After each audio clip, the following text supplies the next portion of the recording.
যেটা বলেছিলাম যে প্রথম ন্যাশনাল হাইওয়েতে আমাকে একবার মারা হয়েছিল গাড়িটা। মারার পর ডিভাইডে চলে দেওয়ার চেষ্টা করেছিল, তখন ম্যাডাম গাড়িতে বসেছিল। ম্যাডাম বললো গাড়িটাকে দাঁড় করা। গাড়িটাকে ওভারটেক করে আমরা দাঁড়িয়েছিলাম, তারপরেও গাড়িটা পালিয়ে যায়। তারপর থেকে সেই গাড়িটাকে আর আমি ওভারটেক করতে পারিনি। যখন দেখছি আমাকে পেছন থেকে একজন বললো স্লো হয়ে যায়, স্লো হয়ে গেছিলাম। কিংবা সোজা রাস্তা আমি দার্জিলিং মোড়ে, উনি ওনার গাড়ি যাচ্ছিলো সিসিটিভি ফুটেজে যেটা দেখা গেছে, সিঙ্গেল রাস্তা ওনার গাড়ি যাচ্ছে বাঁ দিক দিয়ে, আমার গাড়ি যাচ্ছে ডান দিক দিয়ে, কিন্তু আমার গাড়িটা পেছনে আছে। তারপর থেকে ওনাকে আর ওভারটেক করতে পারি। আগে কি ও পিছনেই ছিল ওই গাড়িটা, সাদা গাড়িটা? মানে এটা কতটা দূর পর্যন্ত গেছে? মোটামুটি পেছনে ছিল বলতে ন্যাশনাল হাইওয়ে থেকে যে জিটি রোডটা ঢুকছে, ঢুকেই দুটো বাম্পার আছে, বাম্পারের সামনে আমি দাঁড়িয়ে গেছি, তখন ওনার গাড়ি আমার পেছনে আছে। তুমি কি চেস করছিলে, গাড়িটাকে ফলো করছিলে জোরে? না, সেটা ম্যাডাম আমাকে মারার দিয়ে পালিয়ে যাওয়ার পর ম্যাডাম আমাকে বলেছিল গাড়িটাকে দাঁড় করার।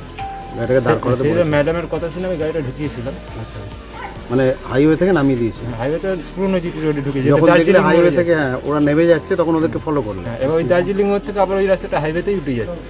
আচ্ছা, ঘুরে গিয়ে উঠছে? না, সোজাই উঠে যাচ্ছে, ওই রাস্তাটা হাইওয়েতে আবার মিলে যাচ্ছে। ওটাই পুরোনো হাই রোড ছিল আগে। মানে ওটা চেনা জায়গা তোমার, ওখান দিয়ে কি উঠে যায়? ওটা চেনা যায়, কিন্তু গাড়িটাকে কি দাঁড় করাতে পারছিলে না? ওরা আমাদের গাড়িটাকে আরেকবার দাঁড় করাবার চেষ্টা করেছিল। সেই যখন দাঁড় করবার চেষ্টা করে আমি ডান দিকে যখন গলিটা পাই, গাড়িটা পাল্টি খেয়েছে ডান দিকের গলিতে, মেন রোডে না, ওই ডান দিকের গলিতে আমি সবাইকে বাঁচাবার চেষ্টা করি। গাড়িটা যদি ডান দিকে আমি ঢুকিয়ে নিতে পারি তাহলে সবাই বেঁচে যাবে। গাড়িটা শুধু পাল্টি খেয়েছে একটাই কারণ, ওখানে একটা টয়লেট ছিল, টয়লেটে বাঁদিকের চাকাটা উঠে যায়, সেই হিসেবে নিয়ন্ত্রণ হারিয়ে গাড়িটা পাল্টি খেয়েছে। কত স্পিড ছিল গাড়ির? গাড়ির তো তখন আমার মিটারের দিকে অত চোখ ছিল না, আমার চোখ ছিল রাস্তার দিকে। তুমি তো চালাও গাড়ি না, স্টারিং যতটা কাটাবার ততটাই কাটি, এর থেকে তো বেশি। গাড়ির স্পিডটা কত ছিল? গাড়িটা মোটামুটি 190। যখন বলছিলে যে গাড়িটা ধাক্কা মারলো পেট্রোল পাম্প থেকে বেরোনোর পরে, তখন কি কটূক্তি বা টিজিং হয়েছে কিছু? সেরকম তো আমার চোখে পড়ে না, কিন্তু ড্রাইভারটার দিকে আমি একবার বাদির কাজ দিয়ে দেখেছি যে আমাদের দিকে তাকাচ্ছি, কিন্তু কোনো ইশারা বা গলার ভয়েস সেরকম আমি পাইনি, যেহেতু কাজ তোলা ছিল। ওরা কি কিছু বলেছিল যে গালাগাল দিয়েছিল? সেরকম কোনো গলার ভয়েস আমরা পাইনি। তা প্রথম দিন তো তুমি বলে টিজিং হয়েছে? না, প্রথম দিন টিজিং বলতে আমাদের দিকে তাকাচ্ছিল, আমাদের আগে যাচ্ছিল, একবার স্লো হচ্ছিল, বা পিছনের সিটে যারা বসেছিল তারা কি দেখেছে সেটা তো আমি বলতে পারছি না। আমি যেটুকু পিছনের সিটে যারা ছিল তারা তো, আমি একবার তাকিয়ে দেখতে গেছি, আমার কোনো চেনাশোনা ড্রাইভার নয় তো, আমাদের ওখানকার লোকাল কোনো গাড়ি নয় তো, এই নিয়ে আমি বল যাস একবার বাদিকে মুখটা দেখেছি। ওরা কি ভেতরে মদ খাচ্ছিল? তবে মদের গ্লাস যখন পাওয়া গেছিলো খাচ্ছিল, কিন্তু খেতে দেখিনি না। এই যে এক ঝলই খালি ওদের দিকে তাকিয়েছিলাম, ড্রাইভারটা আমাদের দিকে তাকাচ্ছে না। আপনি যে ইপটিজিং এর যে অভিযোগটা করেছিলেন তাহলে সেটা কি বলবেন? না, ইপটিজিং বলতে ওদের কোনো গলার ভয়েস পাইনি, শুধু একবার তাকিয়েছে। এবার পিছনে যারা কিছু হয়েছে না হয়নি মনে হচ্ছে তো, আমার কিছু হয়নি। তাহলে প্রথম দিন দেখিনি, আমি কিছু বলতে পারছি না যে হয়েছে, আমি বাধ্যতামূলক বলতে পারবো না যে হয়েছে। ম্যাডামই আপনাকে বলেছিল গাড়িটাকে ধরার জন্য, সেই জন্য ম্যাডামের নিজের গাড়ি ছিল। এখন ম্যাডামের মা বলছেন যে তুমি এবং গাড়িতে আরও যারা ছিল এবং ওদের গাড়িতে যারা ছিল সকলকেই গ্রেপ্তার করুক বা আটক করে পুলিশ জিজ্ঞাসাবাদ করুক, আর দেশে নিয়ে কোনো কী বলছে যেটা বলছে আমাকে জেরা করে আদালতে বুঝলো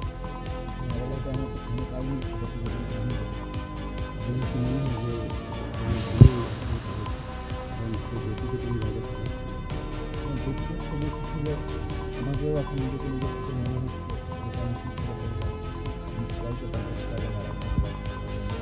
আমাদের কোনো ছোটো আমি আবার লাস্টে গাড়ি থেকে বেরিয়েছি, আমি গাড়ি থেকে আসতে দেরি করেছি, যেখান থেকে বেরিয়েছিল গাড়ির মালিক আমাদের সাথে আছে, আমাদের পিছনে এখান থেকে দশটা বেরোবে, যেখানে বেরিয়েছিল এখান থেকে আমাদের নটা 12:20 থেকে 12:30 এরকম। ওই তেল ভরে যখন বেরোচ্ছে, তেল ভরে তা অনেকটা চলে গেছিলাম, অনেকটা যাবার পর এই ঘটনাটা ঘটে। এখন ওর মা যে বলছে, সুতন্দ্রার মা বলছে যে সবাইকেই সন্দেহ করছে, যে সেটা একটা স্বাভাবিক, উনি স্পটে ছিলেন না, দূর থেকে ওনার মনে এখন যেটা আসছে সেটা বলতে চাই। তোমরা তাহলে প্রথমে বলেছিলে কেন যে টিজিং হয়েছে, ওরা আমাদের ধাওয়া করেছে, আমাদের গাড়িতে ধাক্কা মেরেছে? না, ধাক্কাটা অবশ্যই মেরেছে, ধাক্কা এখনোই বলছি ধাক্কা মেরেছে। কবার মেরেছে ধাক্কাটা? প্রথম ন্যাশনাল হাইওয়েতে একবার মেরেছে, তারপর ওনাদের ওভারটেক করে আমি একবার দাঁড় করার চেষ্টা করি, আমাদের গাড়ি থেকে একজন নামে পিছন থেকে, কে নামে? প্রদীপ? না, প্রদীপ না, মন্টু নেমেছিল, দিয়ে তারপরে মন্টু নেমেছিল, তারপর আবার উঠে পড়ে ম্যাডাম আবার বলে ওনাকে দাঁড় করা, তখন আমি গাড়িটাকে টেনেছিল, মানে ওই যে জিটি রোডের মধ্যে, মানে যেটা সিসিটিভি ক্যামেরায় দেখা গেছে। তখন ওর গাড়ি আমার আগে, তখন আর ওকে আমি ওভারটেক করতে পারিনি। আচ্ছা, মানে টানার কারণটা কি ছিল? কারণ মানে ও মেরে আমাকে চলে গেল, কেন মারলো একটু দাঁড় করা। এটা ম্যাডাম বলেছে। মানে দুবার মারা হয়েছিল গাড়িটি ধাক্কা।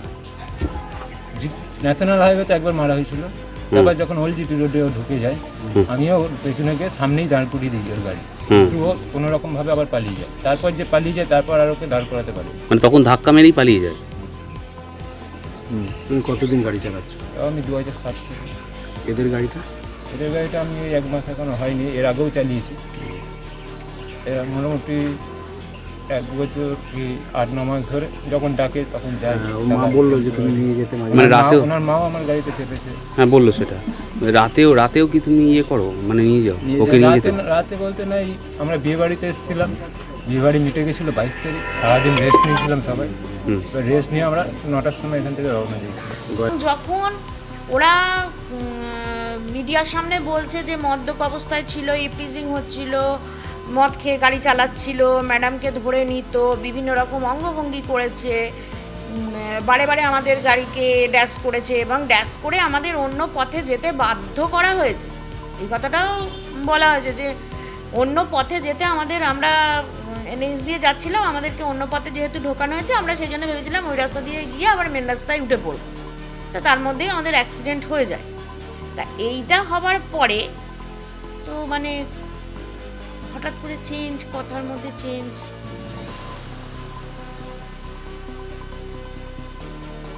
এটা কি এবং সত্য উদ্ঘাটনের জন্য তো সবাইকে ধরতে হবে। সত্য উদ্ঘাটনের জন্য শুধু ওই 1 সেকেন্ড 2 সেকেন্ডের সিসিটিভি ফুটেজ তো কোনো সত্যতা উদ্ঘাটন করতে পারবে না। যখন ওই ঘটনাটা ঘটেছে 1 সেকেন্ড 2 সেকেন্ড, কিন্তু রিল প্লে তো করেছে অনেকক্ষণ, 10 মিনিট কি 15 মিনিট, যাই হোক পারফেক্ট টাইম আমি বলতে পারছি না, যেটুকু সময়ই করে থাকুক, সেই আপনার পেট্রোল পাম্প থেকে যে রিল প্লে শুরু হয়েছে তা সেই পুরো সিসিটিভি ফুটেজটা তো চাই। সেই সিসিটিভিটা তো দেখতে হবে যে কতটায় কাকে কখন। এবং এটাও বলেছে যে একবার বোধহয় বলেছে যে আমাকে ডিভাইডারে ঠেকেছে, বাঁদিকে কখনো আমার রং চটে গেছে, মানে যাই হোক এরকম কিছু সব বলেছে। এবং সেখানে এই কথাটা হঠাৎ করে কোথা থেকে চলে এলো না, পুলিশ আমার সঙ্গে কোনো যোগাযোগ করেনি। তবে আমার একটাই বক্তব্য, যেটা আমি প্রথম থেকে এখনো পর্যন্ত বলে আসছি, দুটো গাড়িতে যারা প্রত্যেকে ছিল, ওই গাড়িতে শুধুমাত্র শুনছি একজনই ধরা পড়েছেন, এবং ওই গাড়িতে তো একজন ছিলেন না, আরও অনেকে ছিলেন। তা প্রত্যেককে ধরা হোক, প্রত্যেককে সেইভাবে মানে তদন্তের আওতায় আনা হোক। এবং তারা যদি কোনো রকমভাবে কথা চেঞ্জও করে, সেই কেন চেঞ্জ করার কারণটা কি।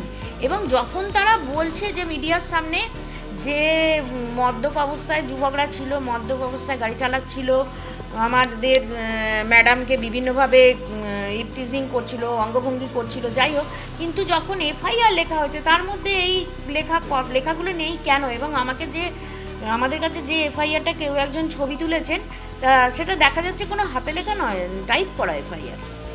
তাহলে এখানে গলতিটা কোনখানে, মানে সেটা তো আমি বলতে পারবো না। এই কথাগুলো নেই কেন নেই, আসছে না কেন? অভিযোগ অবশ্যই করছি, এইগুলো আমার প্রত্যেকটা আমাকে অ্যান্সার করতে হবে। এই কথাগুলো, এই প্রশ্নগুলো আমার অ্যান্সার চাই। এবং অ্যাক্সিডেন্টের পরে ওরা যে গাড়ি থেকে বেরিয়েছে, মানে পুরো ফার্স্ট টু লাস্ট গাড়ি থেকে বেরিয়েছে, চাবি কেড়েছে, এই সমস্ত ফুটেজ আমার চাই। আচ্ছা, বাবলু যাদব যে ধরা পড়েছে, তার যে গাড়িতে আরও যে কজন ছিল, বাকিজনরা এখনো ধরা পড়েনি, মানে তারা এখনো অধরা, এত দিন হয়ে গেল এখনো অধরা। আর উনি কি বলেছেন, উনি ভয় পেয়ে গেছিলেন। আচ্ছা, মানে যখন দেখছে যে আমার যদি কোনো দোষ না থাকে, আমি যদি কোনো দোষ না করি, আমি ভয় কেন পাবো? আমি কোনো দোষ করিনি। আমাকে যদি পুলিশ ধরেও নিয়ে যায়, আমি বলবো স্যার আমি কোনো দোষ করিনি, আমি যাচ্ছিলাম, এরম পাশে একটা অ্যাক্সিডেন্ট হয়েছে, আমি মানবিকতার খাতিরে আমি তাদেরকে হেল্প করছি। তা আমার যখন মানুষের মধ্যে কোনো গিল্টি ফিলিং থাকবে, মানুষ তখনই না ভয় পাবে। ভয়টা তো হঠাৎ করে কেউ পাবে না। সেটা বার করা তো পুলিশের কর্তব্য, পুলিশের ডিউটি, প্রশাসনের কাজ, যে কে মিথ্যা বলছে কে সত্যি বলছে, মানে এটা তো পুলিশকে বার করতে হবে যে কেন এই কথাগুলো আসছে, এখনও কেন অধরা। এগুলো তো মানে আমার কাছে একটা কোশ্চেন মার্ক হয়ে রয়েছে যে এখনও কেন এত ঘন্টা এতগুলো দিন চলে গেল, তাও কেন বাকিরা অধরা, শুধুমাত্র একজনই ধরা পড়লো।